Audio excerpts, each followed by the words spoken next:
a graduate student who is online master's of social work program.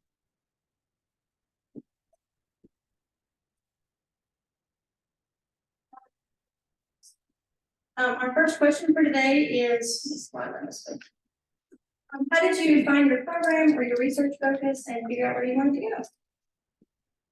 go? So I had been, in terms of thinking about what kind of program I wanted to do, I had a long prior career in a totally different field. And some social work was something that I knew I had always wanted to come back and eventually do. I just had to find that right time in my life. And we live here in Florence. I work at the university, and in 2020, I had been thinking about getting a second bachelor's because that was the only opportunity at this time to kind of figure out what master's I would do after that. And unfortunately, they launched a master's program, so I applied and got in.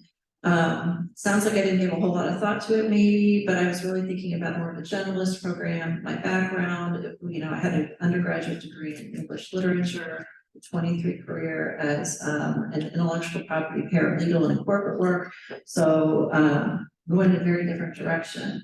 But that also speaks to, I think, kind of like the flexibility of what you can do and how you can come back to something.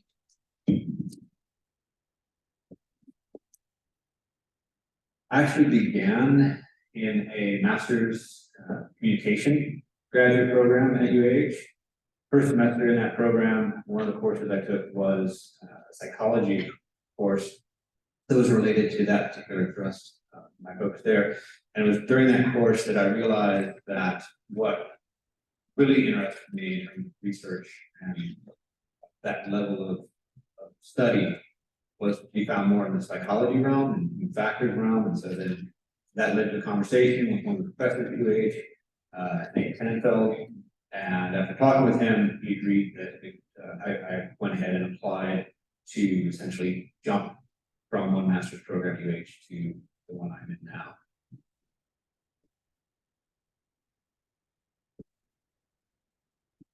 So I started out with my undergrad at UAH, and I knew that I wanted to go get my master's. And we have a program called the Joint Undergrad and Master's Program. So I applied for that and got in and was able to start my master's early as an undergrad. And in that process, I had to find a lab to start working in. And so I met with all of the different labs, and I really liked the second law lab. And I also did a minor in sociology, and so I took a lot of criminology classes and like different kinds of juvenile delinquency classes and things like that. And I really liked that path, and so I was able to do more research within the second law department and continue on when I went to my master's in that area of study. So I think I'm kind of an outlier here in this group. I got my bachelor's degree from Maryland. I went to UMBC. If you know where Baltimore is, it's 5 miles outside of there. And I originally didn't know what I wanted to do when I graduated. I started off as a biology major. I was going to go to med school. I like to say calculus suplexed me my freshman year, and that was not going to happen. So I switched to a psych major, and I minored in biology. And that kind of led me to working in research. I was put into like a health and pain research lab during the COVID-19 pandemic. And that kind of solidified my interest in going into like the behavioral neuroscience route. And I actually found UAB because one of the professors in our department went to my undergrad for his master's and his PhD, and I thought that was really cool, and I applied, got in.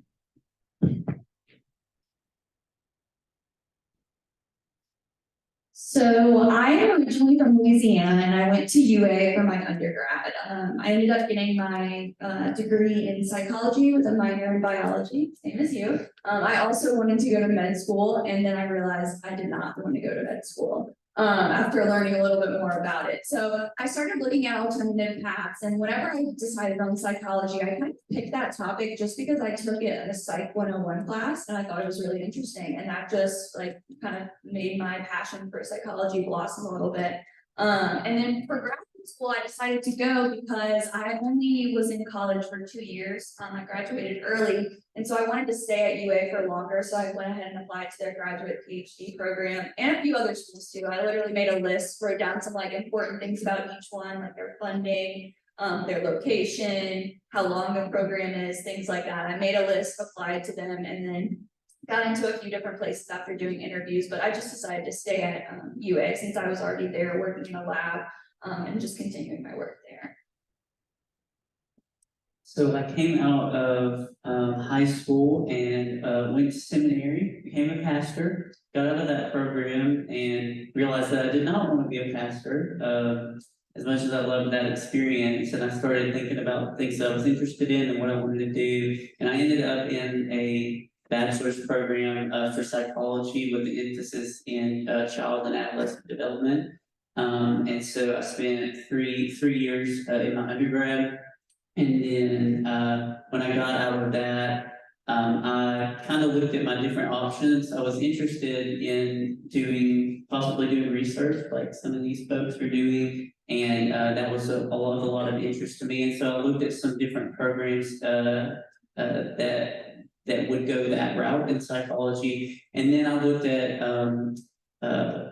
programs that kind of went the more applied route of being a mental health professional. And so as I kind of wrestled through that decision, I decided that what I really wanted to do was work as a therapist. And so I kind of narrowed my scope of search and looked at programs in clinical psychology and counseling psychology. And I landed here at UNA in the clinical mental health counseling program. There's a school counseling emphasis here as well, but I'm in the clinical track, and that's how I kind of got there.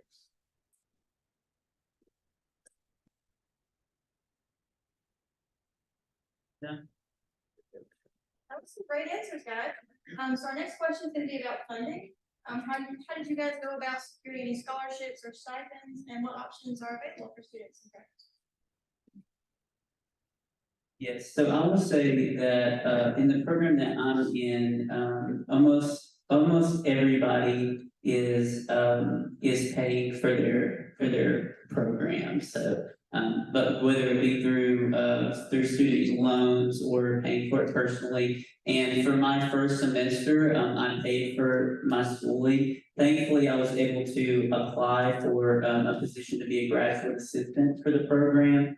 And after I was hired, they paid for my tuition for the time that I worked for them, and paid me a stipend on top of that.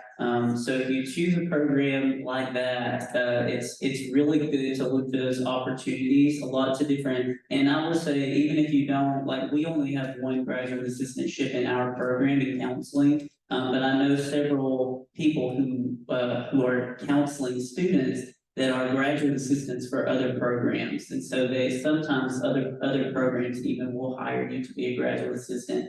But that's a graduate assistantship is a great way to help pay for your master's program if you're at an institution like UNA. So since I'm in a PhD program, it is fully funded. So it's supposed to be fully funded. We're not supposed to pay anything. For that, we get a stipend every month and our tuition is covered. So that is because I'm in a PhD program. Most master's program, like you said, like you're gonna have to end up paying. But whenever you look for different programs, if you are looking for a PhD program, you definitely want to look and see if it's fully funded. And what that means is basically that your tuition is covered, that's paid for, and what you do is you do research for the university and you also teach for the university. So I taught a few classes, or I am teaching a few classes, and then once I get my master's, I'll teach a few more. But that's basically how I get paid and how I get my monthly stipend. So whenever you look at these different programs, you want to ask about their stipends during your interview. That is a totally okay question to ask about your monthly stipend, because you want to make sure that it's something that you can live off of. Because right now it's getting to the point where, you know, inflation is making everything go up. And so our stipends are also having to increase. And so that's kind of been a fight with universities to get more funding. So you just want to make sure that you can get as much money as possible by doing something that you love, right? So teaching or doing research. So I'm also in a PhD program, so I'm fully funded by the university. UAB is a little different than some of the other universities, especially the behavioral neuroscience department, because when you enter the program, you're either put on Blazer Fellowship automatically, or you can take on a TA ship, depending on how many students are taking the cohort and how many fellowships the graduate school offers the department. The Blazer Fellowship is merit-based, so I believe you have to be like the top of the accepted students to be awarded it. On average, it seems from my own observation that about 4 students from each incoming class gets one, and our incoming cohort size is usually like 4 to 6. So depending on the year, it might be all of you get it, or might be at most get it. As far as funding beyond the first year goes, you can apply for fellowships outside of the university, and that's really looked upon as a good thing. Even if you don't want to go into academia long term, being able to apply for a fellowship and get it is like super good for your resume. And even just applying looks really good, even if you don't get it. Very specific to the field of neuroscience, the government offers a T32, which is a fellowship that pays for you to do your research. It pays all your tuition, all your fees, your health insurance, all of that. And the stipend, I believe, is currently $27,000 a year. And UAB, at least in the Department of Psychology, will supplement that to our current stipend level, which is $28,000. So you wouldn't have to like go without anything, just because you got external funding. As far as master's degrees go, I'm not certain about psychology specific programs here in Alabama, but I do have friends that have gotten their master's degree from like a university and had it fully funded by the school. That's something that does exist. You can look for it, but it might take a little bit more legwork to find them. And if you come from a lower economic status background, a lot of universities will also waive the application fee for applying to graduate school. One of the nice things about UAB is our application fee is $50. A lot of other schools are like upwards of $100. So something to keep in mind. I worked as a graduate assistant in the Office of Student Life for my first semester in the master's program. So I received a stipend, and then also my tuition was covered. And then within the psychology program as a whole, there's research assistantships and then teaching assistantships. And that kind of depends on what lab you're in. All of them have teaching assistant opportunities, but then only a couple. I think the human factors lab has a lot of research opportunities to get paid for that. But then as with the university as a whole, there's a lot of different graduate assistantships in different offices that you can look for, and they cover tuition fully. Right, just to reiterate something I said earlier, this is definitely a question you want to ask. You know, don't be shy about asking this because, for example, at UAH, up until this last year, UAH did not have a PhD program. But it did have graduate teaching assistants and graduate research assistants. And so those, since they're only master's students in the graduate program, you could go through and have much, if not all of your master's work fully funded by one of those 2 programs. Now, for example, that there is a PhD program, obviously you've heard, PhDs are typically prioritized for whatever funding is available. And then anything that would be remaining would be then allocated to master's level students, obviously on a merit basis.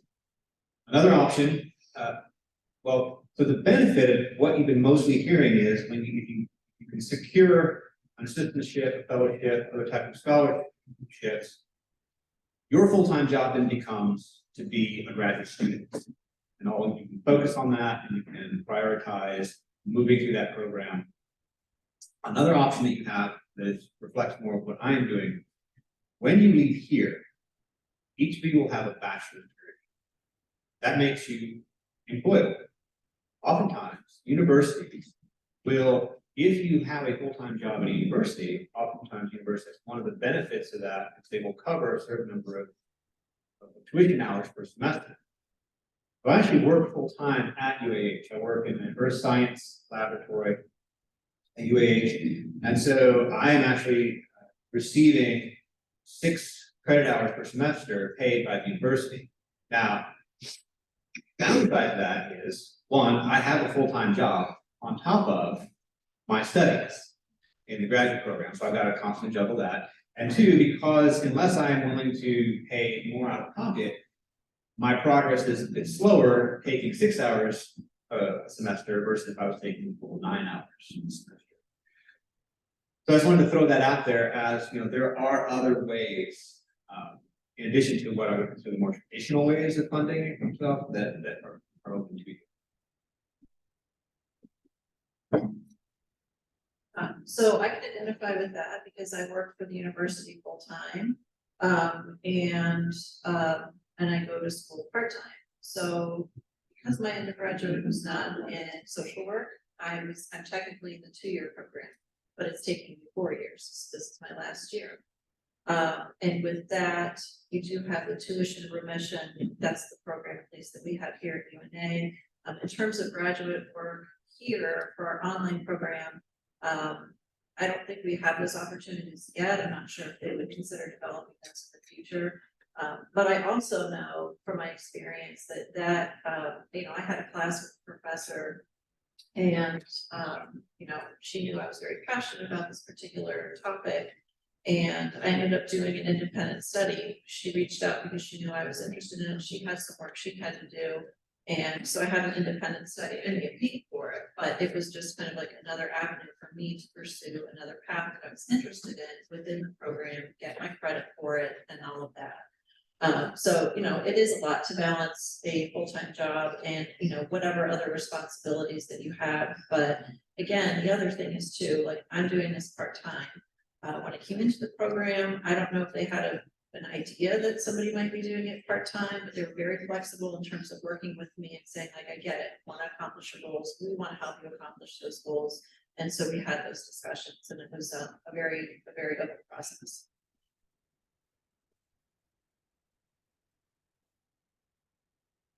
The fun stuff, money, right? Let's go back to a little more about what graduate school is and how it's different from your undergraduate studies or your undergraduate research experiences, and what's different about graduate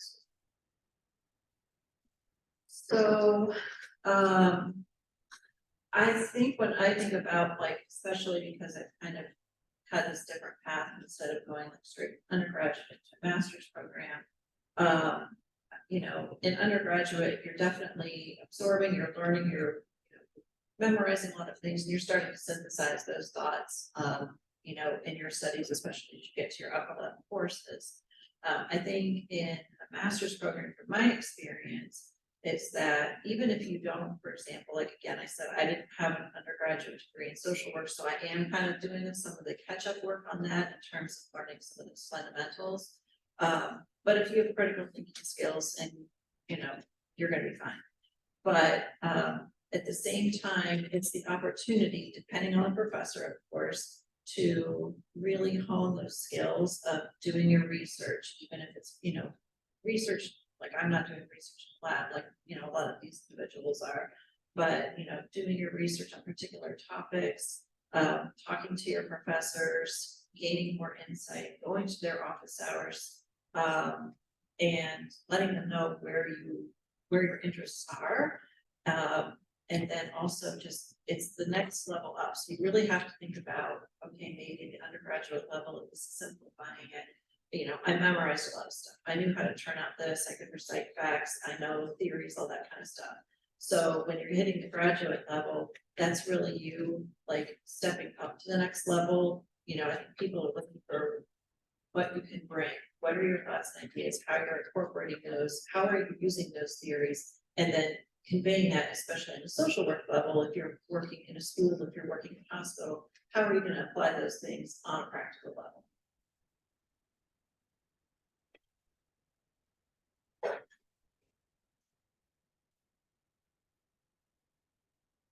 Right, I agree with a lot of what you said. I think that the biggest difference that I noticed is that at the undergraduate level, a lot of the work that you've been doing is other directed. Professors, hand you assignments, they tell you what area you should be focusing on in terms of study and what kind of work product to produce. Graduate level, you're going to be looking to come up with, be much more self-directed, even in terms of what is it that I'm going to research, what are the questions I'm going to ask, and how do I justify even asking those questions?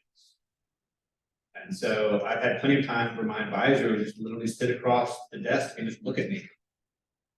Right? And with the expectation that I was expected to come up with answers. And she would, she provides a sounding board, she provides feedback, but the research that I am currently doing as a graduate student is research that I have generated within the context of the field of focus, with guidance. My advisor definitely provides that guidance, but the emphasis is really for me to generate the ideas. And if you pursue this, you will, I would predict, if I've been there, moments where you realize that your professor is actually looking to you to contribute novel ideas that the professor may not have even considered. And so it kind of steps you up, as you were saying, from just purely the student to being more of the student collaborator. That's the role you got to be.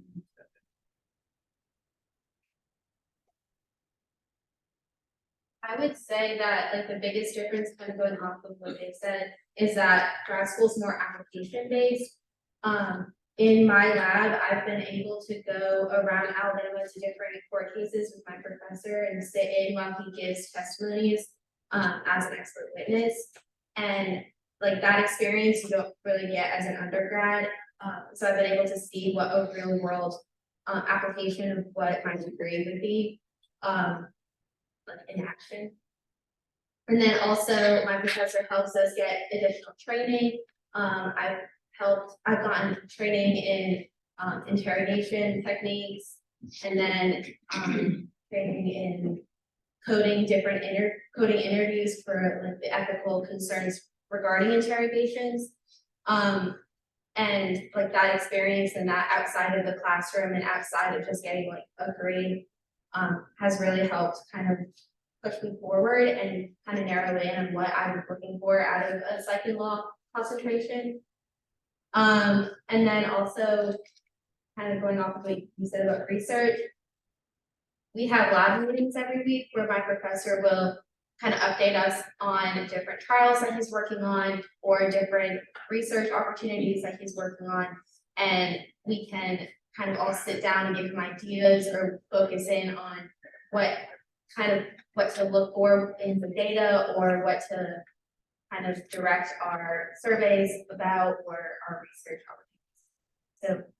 So I've been able to get a lot more like real world experience. So to me, one of the big differences with grad school versus undergrad comes a lot with the class load and the classes you're taking.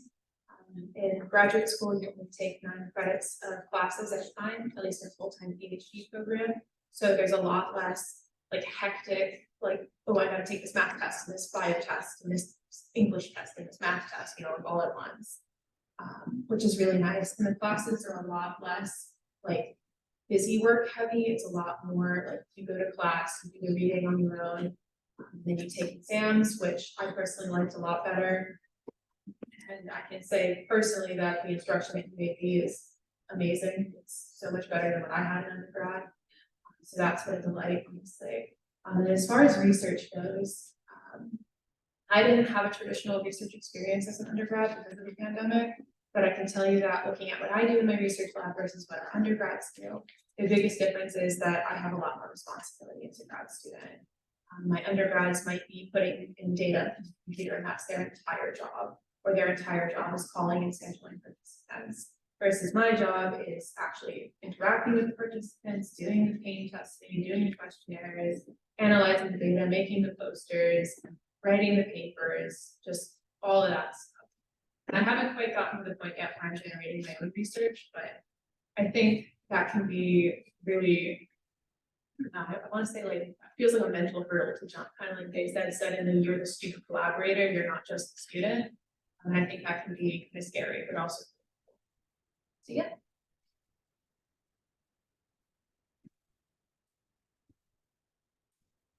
I personally think that the biggest difference between undergrad and graduate school is juggling everything you need to do when you're in graduate school. So because I'm in a PhD program, because it's fully funded, I treat it as like my 9 to 5 job. So not only am I doing research, so I also do my own research. I did my thesis just now. So I had to create my own study. I had to do all the literature review about it. I had to come up with the tasks that they were going to use. I had to write up the whole thing. So that's one part. Another part is teaching, right? So another big part of our job is teaching and inspiring students. So what we do, like I said, you can be a TA, but also we have our graduate students teach a course called Research Methods. So I taught that my first year. And then this year I'll be teaching Intro to Psychology. So we have research, teaching, and then the last pillar is service. So this is how you, I guess, interact with your community, how you also inspire the community, you bring psychology to the community, and influence people there. Another part of service is advising students. So I do advising with undergraduate students. So basically just planning out their career, what they want to do, their courses, what they want to do after graduation, things like that. So juggling all of those things is very different than juggling, oh, I have, like you said, a math test, I have a bio test, I have to be here at this time, at this time. It's not being there at specific times, it's getting things done before deadlines. That's like a huge thing in graduate school is you have to do the work. No one is telling you, go do this work. Like you have to self-initiate that and do it yourself. And that's a big motivator. And that's what kind of divides up graduate students is because you need to be able to push yourself to do it independently because you start looking at yourself more as like an independent researcher instead of being part of a lab as you kind of grow in your research journey. So it's really important to just kind of focus on all three and yeah. I feel like you guys covered like most of the really big ones. So just to kind of summarize some of the things that they said that really makes sense to me as well is talking about specialization is very different. That in undergrad, you're learning a lot of different things, and a lot of the things you're learning, you're told that this is what you have to learn. Like this is a required course, and you'll have required courses in your master's program as well. But if you choose a master's degree that interests you, almost every one of your classes will feel relevant to you, which is probably not an experience that you have in your undergraduate work. You take it in a class here and a class here that doesn't really make sense. You can't really make it fit with what you see yourself doing. But if you take a master's program that really fits with your interests, you'll end up doing a lot more things and feeling more specialized. But within that, you'll get to choose more of what you want to specialize in and what you want to do. What that looks like for the counselor's ed program is that when you go to do your clinical experience, which every student has to do towards the end of their education, you get to choose where, within the certain parameters, where you're going to do your clinical experience. So if you're interested in working with people who have substance use problems, you would choose a facility that treats that kind of problem. And if you wanted to work with mental health issues, you would choose a different one. If you wanted to work in private practice, you would choose that setting. And so you'll get to kind of specialize and decide what you want to do, which is something that's been talked about. And also another thing that you guys have talked about as well is just the practical hands-on experience is very different.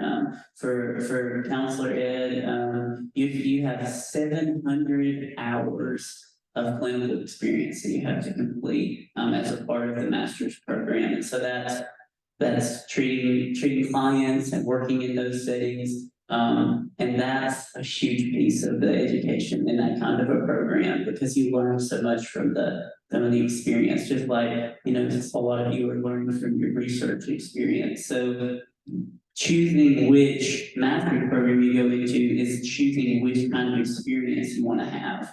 and what kind of work that you want to do. And then lastly, I guess I just talked a lot about responsibility being different. That in undergrad, they're saying on you about this is when things are due, this is what's happening, this is what you need to do. And it takes a little bit more of the internal locus of control over your career and your, over what you're interested in. And I feel like that taking responsibility, it comes along with that finding the thing that you're interested in, because we have intrinsic motivation for the things that interest us. And so if you pick the right program, even though it gets hard sometimes, and some days it'll be like, why not do this, why not a master's program? The overarching theme will be, oh, this is what I want my life to be about, and this is what I want to do. So that interest will help you with that responsibility, that greater sense of responsibility as well.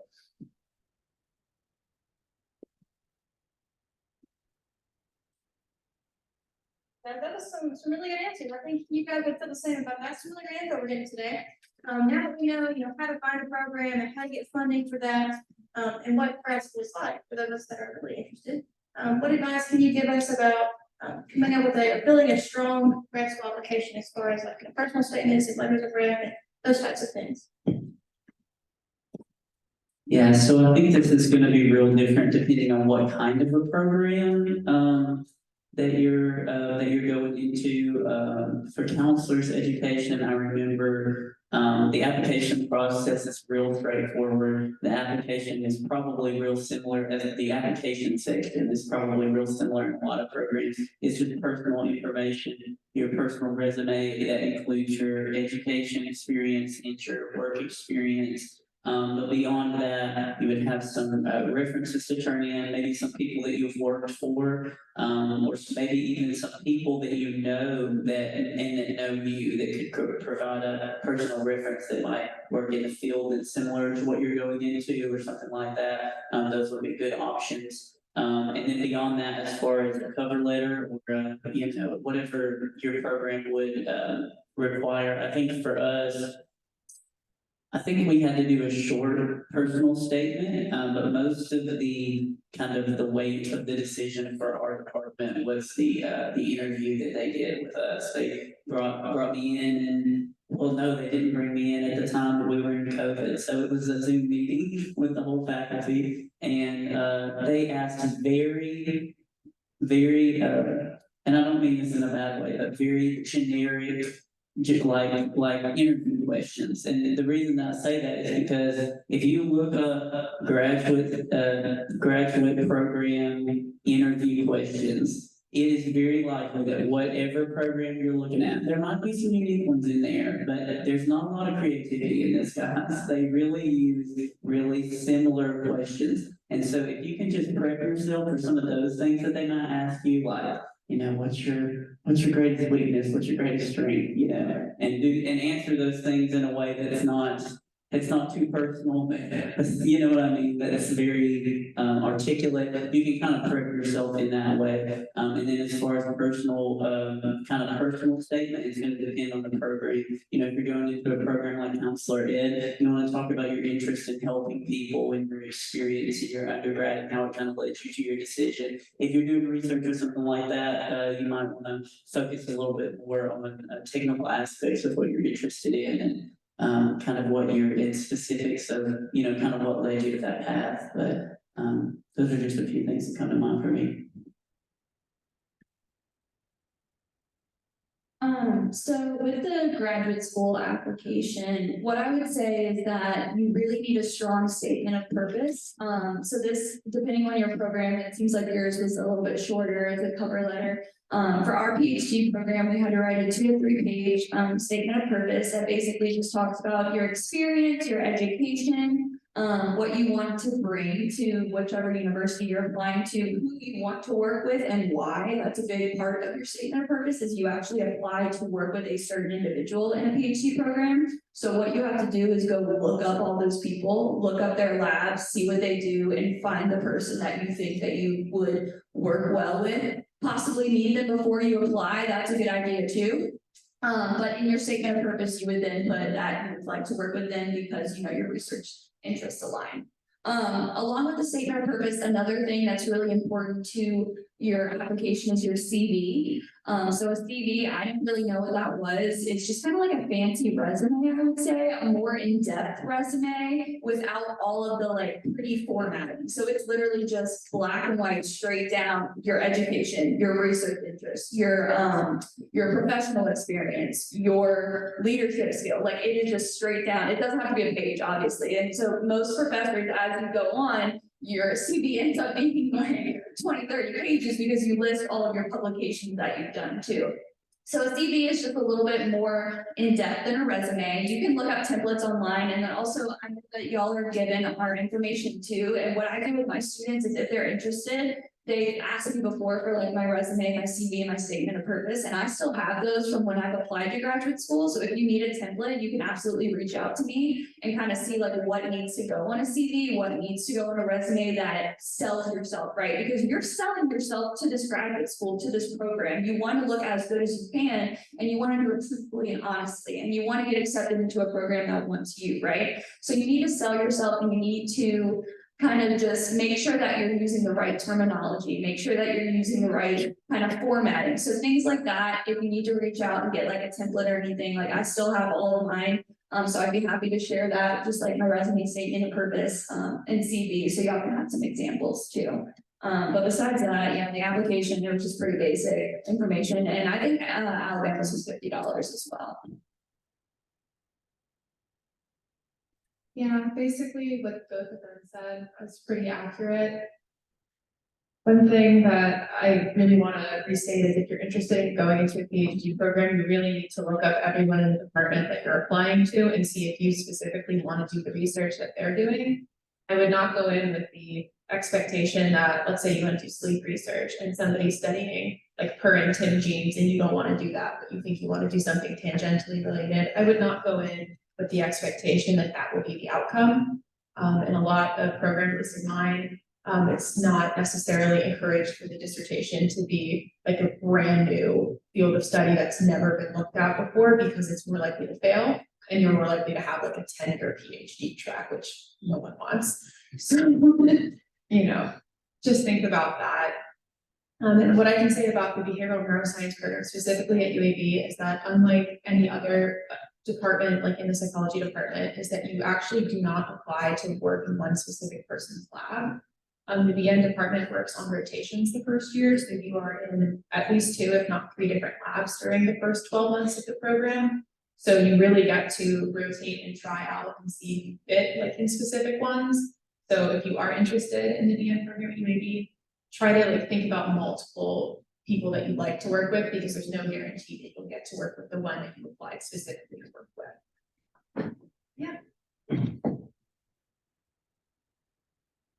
It kind of covered a lot of it, but I would just like again research what area you want to go into and then talk to the faculty members. Like don't be afraid to ask questions before applying. You don't have to go into it blindly. And then also like going off the CV form, it's mostly like academics, so not like work experience unless it's like related to the academic field, but any kind of projects or anything that you've done in school is relevant, you can put on your CV. If you've helped with like a report, or if you were an undergrad like assistant to a grad student working on something, you can put that down, and then you have that experience to talk about, and that they can know that you have some sort of experience working in that area. But my application process was a little different because I was already an undergrad and I went immediately in, so I don't have a lot of.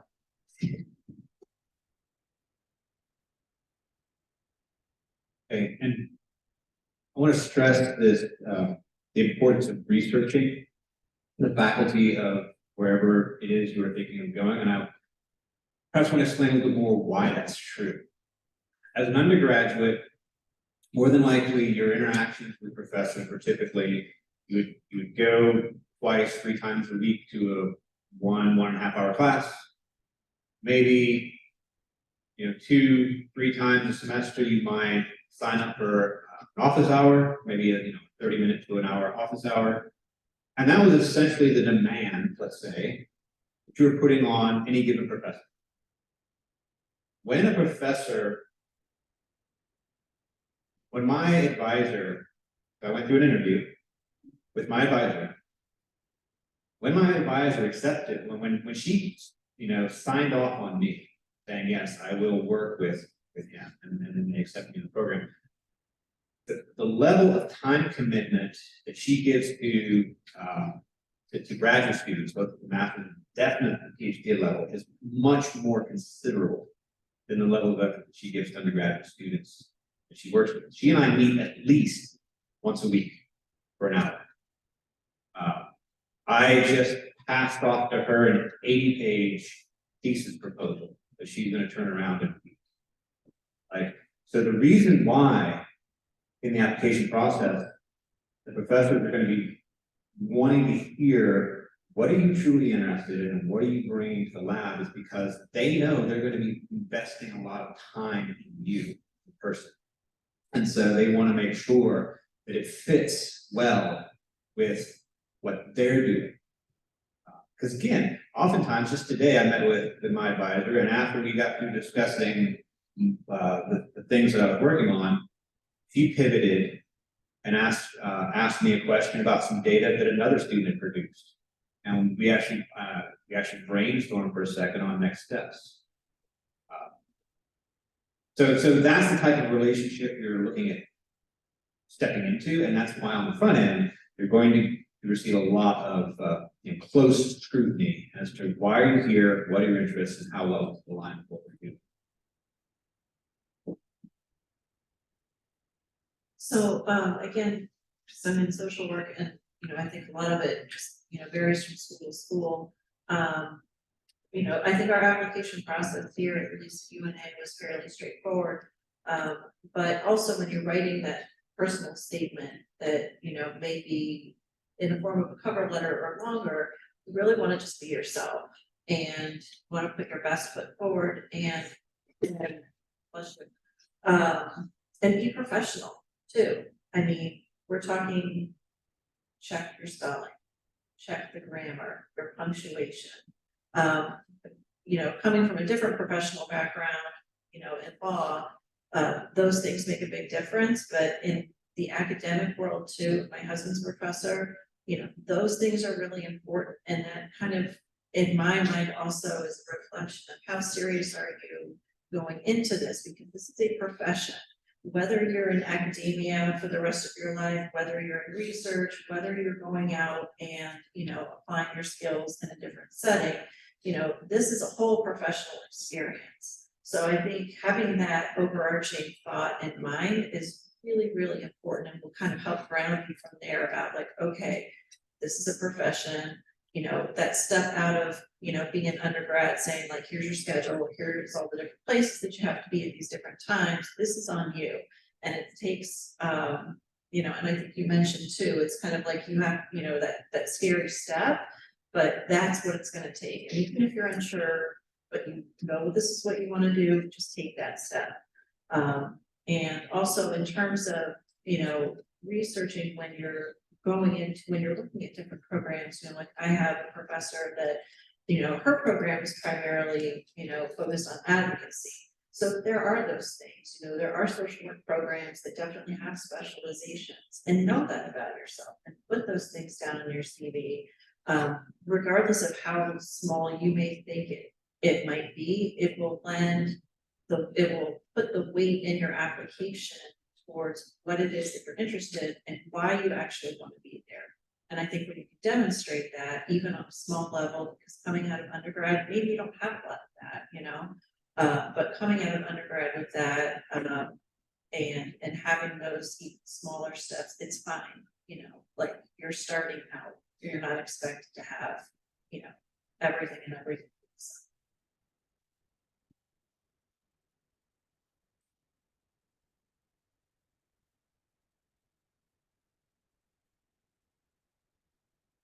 Awesome, I've got some really good info again.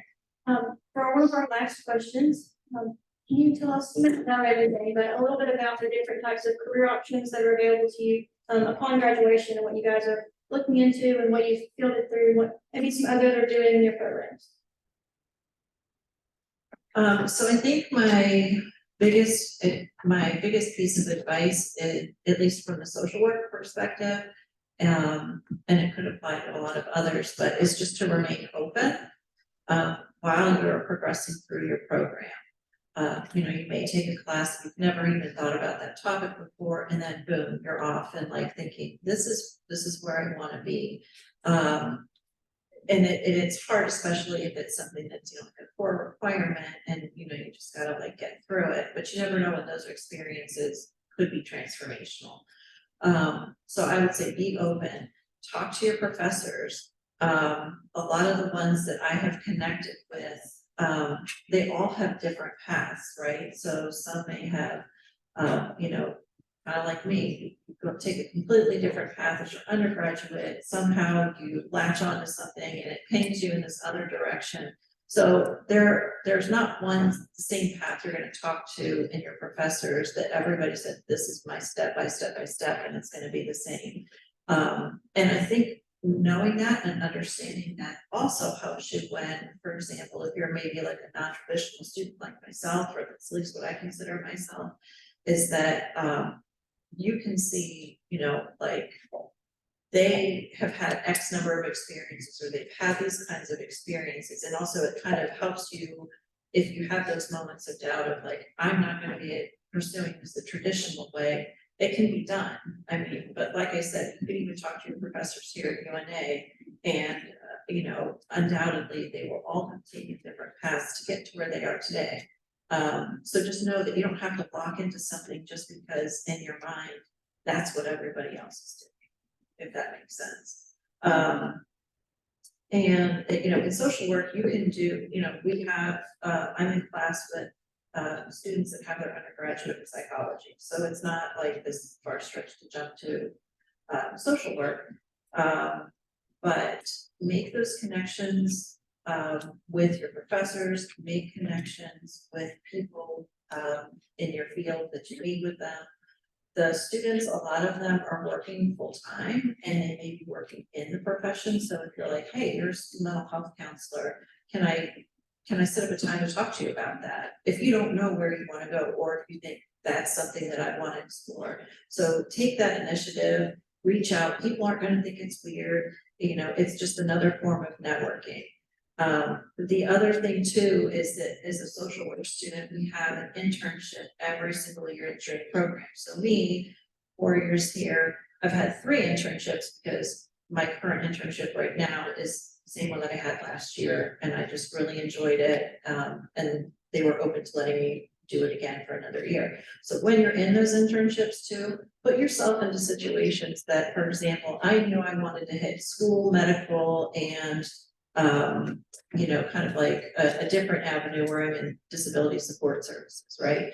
So I knew I wanted to hit these kind of major areas to get a feel for what that is. Now, you know, my medical experience was, it was okay, but that may also vary from place to place. So just keep that in mind when I say remain open. Don't let one experience in a school mar you for the rest of your life and say, I'm never going to go work in a school again, because you just don't know. And then any of us who are seeking, if you are, some examples of where I've seen colleagues, my fellow students who have graduated with masters. There are opportunities in industry around impact factors, product research, what's, you know, user experience research. I know that human factors, there's quite a few career paths that lead through, say, the DoD and similar companies that contract with the DoD. In fact, human factors arose originally trying to solve problems with the earliest airplanes, and problems that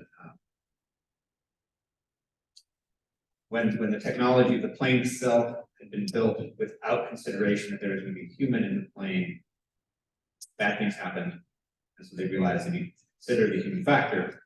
And so any place in terms of industry technology where you're looking at an automated system, any type of technology, and how does the human fit into that team environment, of course, with with automation and particularly AI becoming more and more part of our world, question of researching a human autonomous teaming scenario. How do people trust? In what scenario do people trust machines? In what areas do people not trust machines or AI? So those are just some areas of, those are just various career paths that are out there in the human factors world.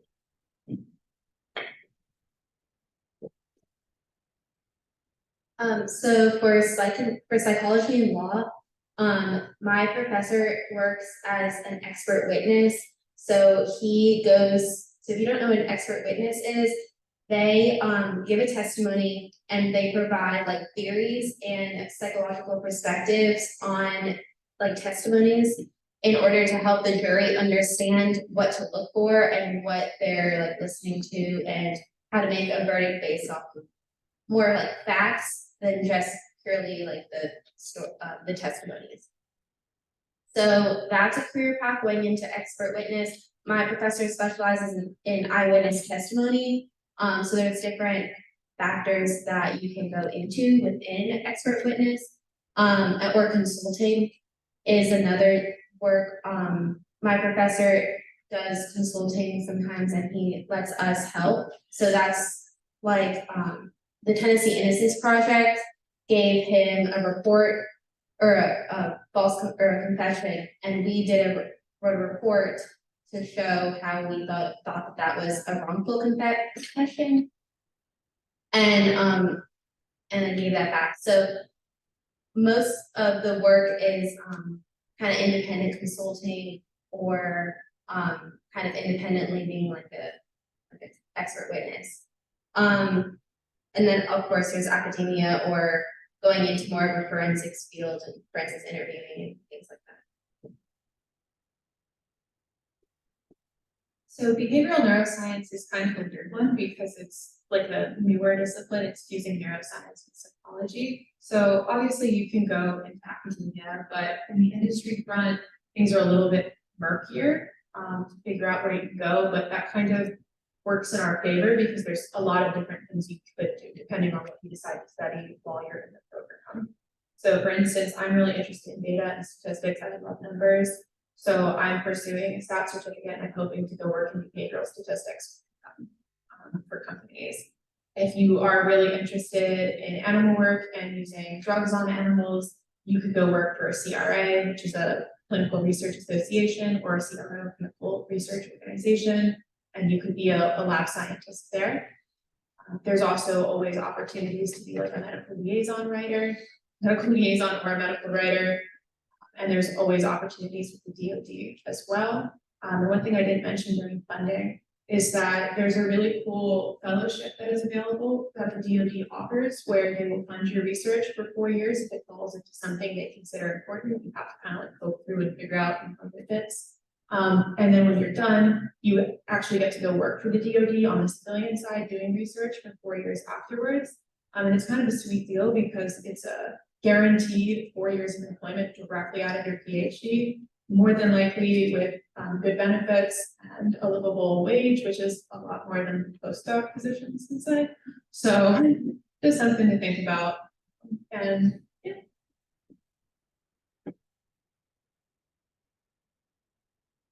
So first off, I want to say that most people in PhD programs do end up going into academia. However, industry is a totally other option. I don't know very many people that are in industry. However, I know that the money is a lot better in industry than it is in academia.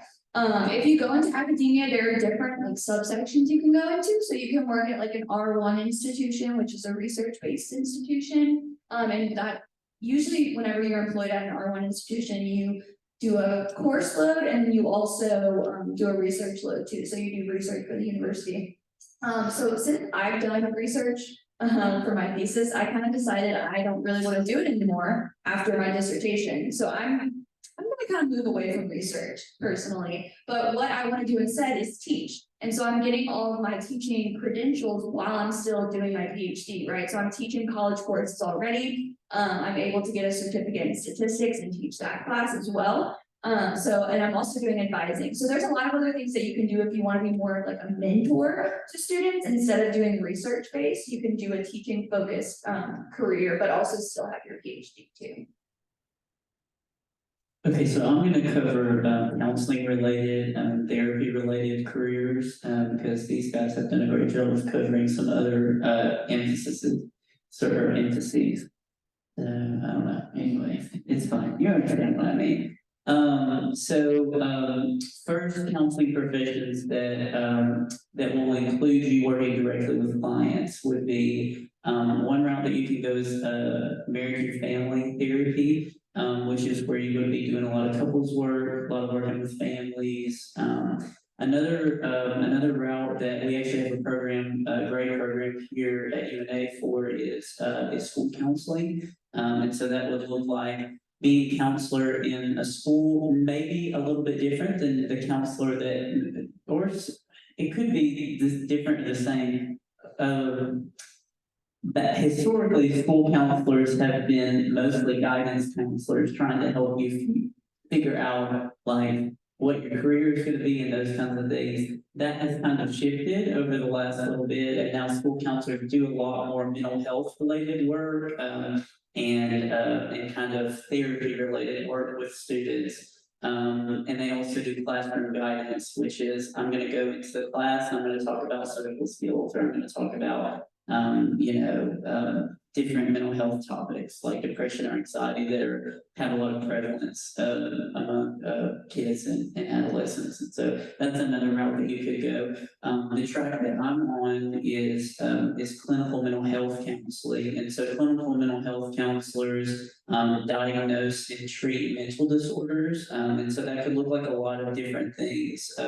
In my clinical experience, as a part of my program, I chose to do about half of that in substance use work, working with people who are struggling with addiction, and the other half was with other kinds of mental illness, a very diverse set. So working with people who have PTSD and depression, anxiety, things like that. And also as a mental health counselor, you can get, I think mental health, if you know that you want to work one-on-one with clients, I think mental health counseling is a great degree to get because you will be qualified to provide a lot of other services. So if you decide as a clinical mental health counselor that you want to specialize in addictions, you can do that very easily and you're qualified to diagnose those disorders. And the same is true of it would be addiction or other mental illnesses. There's some extra training, family counseling, couples counseling. You can get some additional training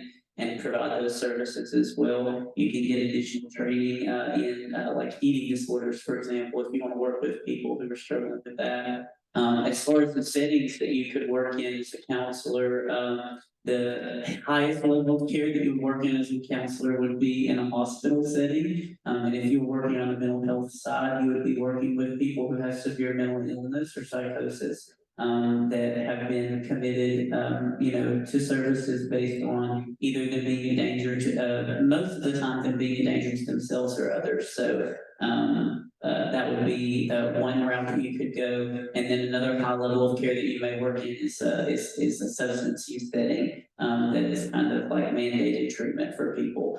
And then you would have your kind of less intensive settings, like outpatient settings, which is what most people in our program work in during their clinical experience. So in community agencies, you would be treating people that have a wide variety of mental disorders. And then obviously in substance use treatment centers, you would be treating substance use. And then if you're interested in the helping professions, but you don't really see yourself be like sitting in the chair and having somebody sit on the couch all day. You could do research or teaching and counseling as well. And so that route would look more like, once you finish your master's, you would work with clients, you would, there are doctoral programs for counselor education. And so what you would do in that setting is learn how to train counselors to do what we do.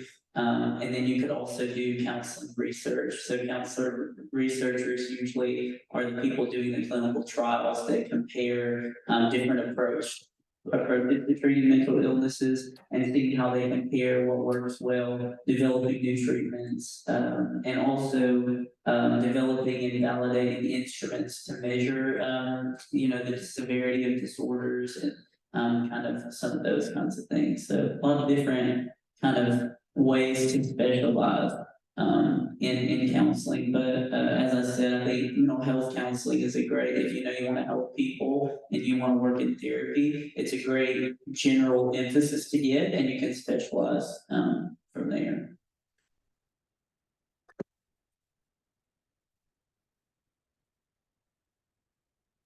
That concludes our initial round of questions. I'm just gonna get a round of applause to these guys for being here today. Now we'll switch to kind of a Q&A session, so if you guys have specific questions, feel free to jump in and ask those. Any hands raising? Okay, I got a couple more questions we can go through, and then we'll dismiss and socialize. One of them being that, could you describe, like a day in your life or a week in your life, what it looks like for you as a graduate student? So, okay, so initially as a graduate student, when I was not working as a graduate assistant, it looked like 9 classes and working full-time elsewhere. And so that is one good thing about the program here at UNA, and I don't know how other graduate programs do this, but our program is designed for people who have full-time lives outside of school. And so I would say probably half of my cohort is they're second career people. They're working in other professions and they want to be counselors instead. I actually have a veterinarian and a pediatrician in a couple of my classes that are just switching careers. And so they have one day job and then they do their classes at night. And that's what I did for the first part of mine. And I think as these guys said, we've said other times, generally you're taking 3 classes at a time, if you're full-time in a master's program. A lot of those people that are working full-time, only are able to jump in 2 classes. That's acceptable too. It takes you about 4 years to get done with our program if you take 2 classes at a time. And so that's what my days looked like. It looked like a very normal day, and then 9 classes for a long time. Once I became a graduate assistant, I worked on the campus 3 days a week. I continued my classes and helped with some research type things with the faculty. But the game really changes when you get into your internships experience in counseling program, because it's very normal. Let's go to a 9 class until that week, and then you are interning, working for free, in other words, in a clinical setting a lot, like, up to about, once you're in full swing in internship, about almost 20 hours a week. It's a part-time job that you're working in a clinical setting. And so it would be difficult to work outside of the university more than part-time during that stint of your education, which would be about 3 semesters worth. But yeah, that's what it kind of looks like. My life's a little different. I said like earlier, it's a 9 to 5. My day is usually like 11 to 7. I'm not a morning person. But so usually during the day, what I do, I have 1 class I'm taking right now because I'm in my 3rd year. So as you go throughout your program, it becomes like less and less classes you have to take. So right now I'm only taking 1 class. It is 3 hours long, but yeah, on a Monday night, so it's tough. But so I'm taking 1 class, I'm TAing for 2 other classes, I'm doing advising, and then I'm also finishing up my thesis right now, so I just sent it out to my advisor who's gonna edit it, send it back to me, and then, we keep doing that for a little while until I eventually defend. And then, I don't know, in graduate school, I think when I first got started, I was very, school focused. I was so into graduate school that I kind of forgot to, socialize and do other things that, impacted my mental health, I think. So nowadays, I try to set, work, home, there's a difference between that. So I do 11 to 7, 9 to 5. If someone texts me on the weekend about work, I'm not answering it. If someone emails me on the weekend in my class, if it's not absolutely urgent, I'm probably not going to answer it. because you have to have a work-life balance. I think that's really important and something that gets lost in graduate school. So you definitely want to focus too on making yourself happy while you're doing this job and doing things that make you happy, bring you joy. So like picking up a hobby or doing things like that. Yeah, similarly, my schedule's kind of all over the place. I do generally work like 9 to 5, but it's not always 9 to 5. A lot of days lately I've been doing 10 to 6, and that's kind of one of the nice parts of graduate school is that you're not bound by like those rigid, like usual 9 to 5 hours with a corporate job or an office job, which is super nice. But generally, because I'm a second year student, and like I said, our program is rotations the first year, which kind of puts me in first year shoes for other programs. I spend my mornings doing one of my classes. I'm taking 3 classes right now. And then I spend my afternoons writing a paper that another lab did the research for and that I'm writing. And I also really agree you need to set those boundaries with your life. My lab has a really strict like no weekend work policy, to the point that like my bosses won't answer their emails on the weekend. And if there's a 3-day weekend, they're like, yeah, we're not working on that like Monday, don't even think about it, like have a barbecue come over, which is amazing lab culture, by the way, 10 out of 10. So, you know, you really want to focus on that. And it can be kind of hard if you move cities, you don't know anyone around. So to build that social life outside of it, you really want to try to socialize with the other grad students in your program. Don't be afraid to socialize with ones that are not in your program. Sometimes it's nice not to hear the same topic over and over and over again. It's exhausting. You'll know, like, you'll listen to a podcast about mental health and you'll be a mental health researcher and you'll turn it off, please. So, you know, think about that. And then, you know, try to get into the community of the place to go to. So like, I'm still figuring out where we can, but I know we have a really big like music scene and art scene. So if you're really arty and into music, you might want to try to get into that and get involved with people that are not even remotely involved with your job. So yeah. So I work a 9 to 5 and then also take classes. So my schedule, I don't really advise. But so I'm working 9 to 5 Monday through Friday. But on Tuesdays I have my classes, so my work is really flexible and lets me like leave and go on campus. And so luckily my classes are not like super late at night, and so I'm able to stay up and do homework and things like that. But I also try to keep my weekends like at least one day of the weekend to just kind of completely unplug and not have to do anything. My lab also is pretty small, and so we all like go to sporting events or go to events around campus and or to the movies. And so also like hanging out and making like lab time, also like socializing and like becoming friends with the people that you're working with, I think is really important. But yeah, I think just staying on top of time management and focusing on like prioritizing what needs to get done helps with your classes. So a typical day in the life, as you heard, much less emphasis on classwork, like you're probably used to taking 15, 16 hours a semester. You will, I do every week over week, a lot of self-directed reading. And specifically reading that no one gave to me. Reading that I went out and found as part of the research effort necessary to push through, you know, further my research interest, further my thesis. I think I have 4 PDFs currently open on my laptop right now that I'm got queued up. So a lot of, for my, you know, definitely a lot of reading, a lot of writing. I'm gonna do and a lot of rewriting. I think I'm on the, in addition to the thesis proposal, I have an article that I'm hoping to get published, and I'm probably on the 5th rewrite of that article. So a lot of reading, a lot of writing, and then you will also find yourself, if you're in a lab-based program, a lot of time, you'll be spending time in the lab, like you're saying, running research participants through different experiments, mentoring undergraduates. In fact, I have to put together something for undergrad tomorrow. So, and then, you know, if you're fortunate, hopefully you'll end up in a program where there is a lot of social Like our lab will do game nights and meet up at different places to just socialize. So that's another fun thing we look forward to. So I think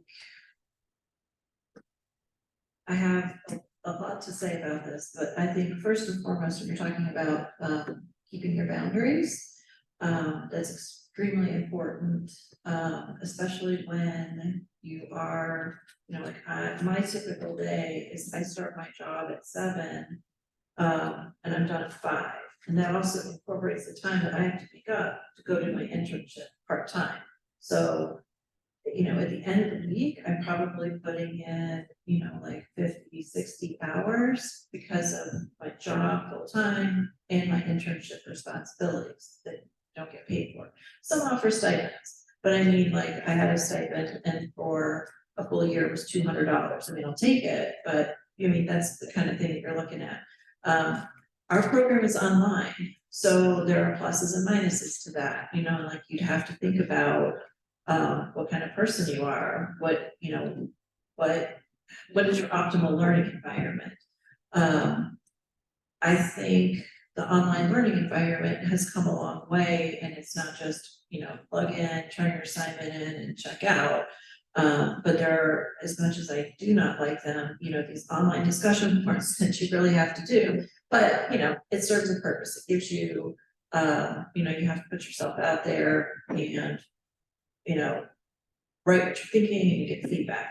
All that to say is I'm balancing all that, right? I have 2 teenagers. I have, you know, I'm not from the state, and I have family that lives elsewhere. They have health problems, and it's not just, you know, like a 4-hour drive, it's a long way. So, you know, you have all of these different things. And then of course you have everything else that comes up in your life, right?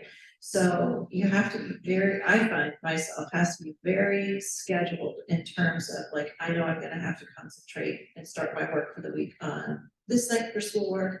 You know, I may have 3 meetings like I do in the evening this week. So then I've got to figure out how am I gonna work around that, especially if you're not somebody who can stay up late. Never been somebody who can stay up late. So, you know, you really got to know yourself and figure out what are your priorities, how are you going to make that happen, and know that nothing is going to ever be perfect. Your best is good enough. You know, I mean, you're not going to slack because you care about this, you're caring about what it is that you're doing and you're pursuing. But protecting your mental health space is really, really important because you can get very overwhelmed with all of the work that you have to do in graduate school. You can feel like I'm never going to accomplish all the things that I have to do if you're working full-time like me. And then of course throw in the mix, you know, things that come up in our personal lives and how you all balance that. So being very upfront and clear, I think in the profession of social work and talking to a lot of my colleagues, that those boundaries can be very, very difficult to uphold in the working world. For example, you know, I know mental health coordinators at schools, they will get tagged, you know, late at night on weekends for a lot of different emergencies. And depending on how much your school district has resources, they may be the only person. So those kinds of things, while I don't want to say it comes with the territory, but you know, you got to think about how you're going to protect your space in that time, knowing that when somebody does reach out, it is going to probably be a very serious emergency type situation. You know, I have friends that are social workers at hospitals, and even though they may not be at the hospital, they may not be there, they may get a call in and say, hey, can you come in? If you're just working and not in grad school, for example, and you are like, I'm not scheduled that day, I can't do it. I mean, unless you feel like mentally you can do it, you know, because it's not just the patients that you're around, but it's also the environment and the stress and everything that goes along with kind of like our corporate culture of having to make it work, right? So you really have to, I think, know yourself, know your priorities, and then be very vigilant about protecting that space and what's really important to you. And what you may not have time for now in your life, you'll have time for in a later part of your life. So, you know, you kind of gotta look at it as kind of like the matrix, right? Like you're just looking through all these different layers all the time. It's constantly changing. And at the same time, you've got to find that kind of like even flow in your own personal life.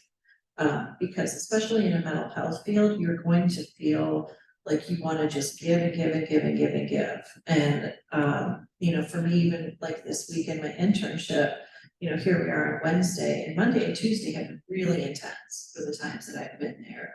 And I was even reflecting last night how just depleted I felt already. And then, you know, it just reminded me like, right, you can't just constantly pour into those things. So from a social work perspective, that's what I'm speaking about. But I think you can also apply to that to, you know, any number of situations in your life that you may have.